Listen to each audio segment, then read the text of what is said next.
जम्मू कश्मीर के आतंकवाद के सबसे दर्दनाक अध्यायों में शामिल सरला भट्ट हत्याकांड में 36 साल बाद एक बड़ा कानूनी घटनाक्रम सामने आया है।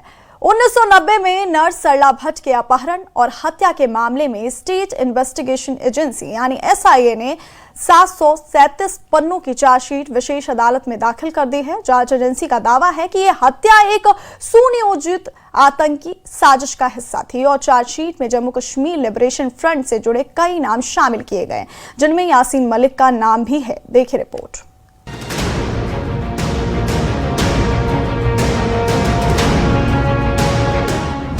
छत्तीस साल बाद इंसाफ की नई उम्मीद। सरला भट्ट केस में चार्जशीट दाखिल। चार्जशीट में यासीन मलिक का नाम। परिवार बोला अब दर्द को जवाब मिलने लगा है।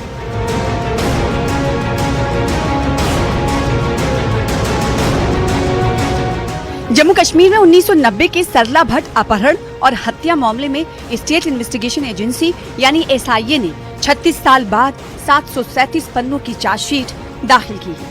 ये चार्जशीट श्रीनगर की विशेष अदालत में पेश की गई। थोड़ा सा सेटिस्फाई है, इंसाफ तो तभी मिलना चाहिए था।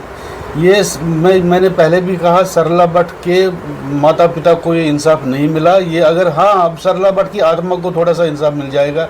लगता है उसकी आत्मा भी अभी भी भटकती होगी। अगर उस बेचारी को, उसकी आत्मा को इंसाफ मिलेगा तब ये इंसाफ है। थोड़ी बहुत उम्मीद जागी है, बाकी उनके घर को इंसाफ नहीं मिला। क्या है सरला भट्ट केस? 18 अप्रैल 1990 को अपहरण। स्किम्स अस्पताल में नर्स थी सरला भट्ट। सुरा इलाके से किडनैपिंग हुई, बाद में गोली मारकर हत्या कर दी गई। 19 अप्रैल 1990 को शव बरामद हुआ। एसआईए का दावा है कि ये हत्या जम्मू कश्मीर लिबरेशन फ्रंट यानी जेकेएलएफ की एक सुनियोजित साजिश का हिस्सा थी। चार्जशीट में यासीन मलिक समेत कई लोगों का नाम शामिल किया गया है। हालांकि इनमें से कुछ आरोपी अब जीवित नहीं हैं और कुछ न्यायिक प्रक्रिया का सामना कर रहे हैं। चार्जशीट में जिनका नाम है वो कुछ इस तरह है: यासीन मलिक, खुर्शीद अहमद फरार, अब्दुल हमीद शेख मृत, यूसुफ सोफी मृत, गुलाम मोहम्मद टपलू मृत।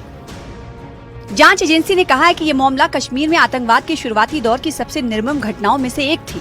इस केस में फॉरेंसिक साक्ष्य, गवाहों के बयान और पुराने रिकॉर्ड्स के आधार पर दोबारा जांच की गई और 737 पन्नों की विस्तृत चार्जशीट तैयार की गई।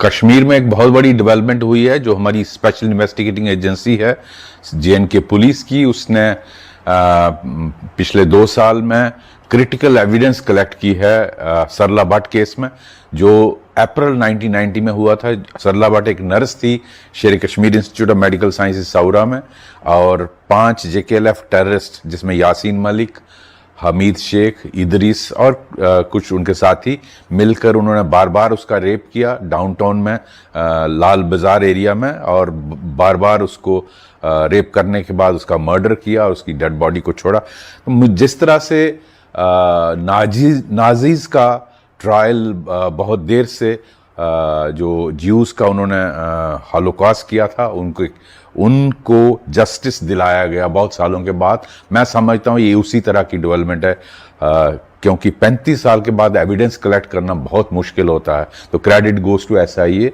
उन्होंने जो वेपन के साथ जो हथियार, उस वक्त खोखे मिले थे जो उसके वेपन गोलियों के, उनसे मैच करवाया है जो सीज किया था वेपन उस वक्त। तो मुझे लगता है ये बहुत क्रिटिकल एविडेंस है। विटनेसेस उस वक्त के, उनको ढूंढा, उनके स्टेटमेंट रिकॉर्ड किए। इस तरह जो भी इसमें केस में अहम डॉट्स थे उनको जोड़ा। तो ये बहुत बड़ी डेवलपमेंट है। इस तरह के और भी बहुत इंपॉर्टेंट केसेस हैं जिनकी वजह से एक्चुअली सरला भट्ट जैसे केसेस से एक डर का माहौल कश्मीरी पंडित कम्युनिटी में हुआ, और ऐसे ही केसेस रिस्पॉन्सिबल थे कश्मीरी पंडितों का विस्थापन कश्मीर से करवाने के लिए। मुझे लगता है उन केसेस को भी बारी बारी एसआईए को लेना चाहिए। और हालांकि ये बहुत मुश्किल काम है, फिर भी जिसमें हो सके क्रिटिकल एविडेंस कलेक्ट करके, इकट्ठी करके उनके खिलाफ चालान होना चाहिए और जस्टिस मिलना चाहिए। जिन्होंने अपनी जान खोई, जिनका रेप हुआ, जिनका कत्ल हुआ। और ये एक बहुत बड़ी डेवलपमेंट है कश्मीर से। हालांकि सुप्रीम कोर्ट ने भी इन केसेस को ओपन करने के लिए मना कर दिया था। मैं समझता हूँ ये बहुत डेवलपमेंट अच्छी हो रही है। ये मामला कश्मीरी पंडितों की पलायन और उस दौर की हिंसा की दर्दनाक यादों से भी जुड़ा है।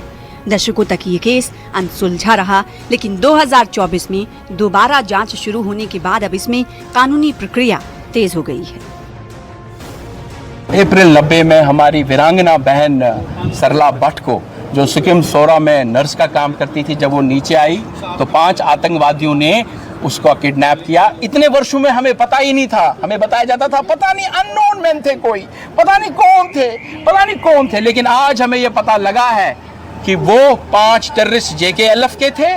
उनमें से यासीन मलिक भी एक था और खुर्शीद अहमद भी, बाकी 3 तो अपनी मौत मर गए हैं, लेकिन ये 2 अभी जिंदा है। लेकिन आज 36 साल के बाद ये इंसाफ, ये रोशनी की किरण जो हमें मिली है, जिसको 36 सालों से कश्मीरी हिंदू बता रहा है कि हम अपनी धरती पर तो बसेंगे, लेकिन पहले जिन्होंने हमें वहां से खदेड़ा, जो इसके रेस्पॉन्सिबल थे, जिन आतंकवादियों ने हमारी बहन बेटियों के साथ दुर्व्यवहार किया, जिन्होंने हमारे भाइयों को खुलेआम मारा गया, टिकालाल टपलू जी, नीलकंठ गंजू जी, जिनकी निर्मम हत्या हुई, वो मारा किसने? लेकिन आज जो SIA ने जो चार्जशीट फाइल किया, आज हमें पता लगा जो हम बोल रहे थे, जिन्होंने हमें मारा पहले उनको सजा देनी है। तो आज वो दिन आ गया है। मैं आदरणीय गृह मंत्री अमित शाह जी, आदरणीय हमारे प्रधानमंत्री नरेंद्र मोदी जी की उनके कार्यकाल में ये हो सका। 36 साल बाद दाखिल हुई ये चार्जशीट न सिर्फ एक पुराने केस में नई कानूनी शुरुआत मानी जा रही है, बल्कि पीड़ित परिवारों के लिए इंसाफ की उम्मीद भी लेकर आई है। अब सबकी नजर अदालत की आगे की सुनवाई और अंतिम फैसले पर है। Bureau report, news 18 Delhi NCR।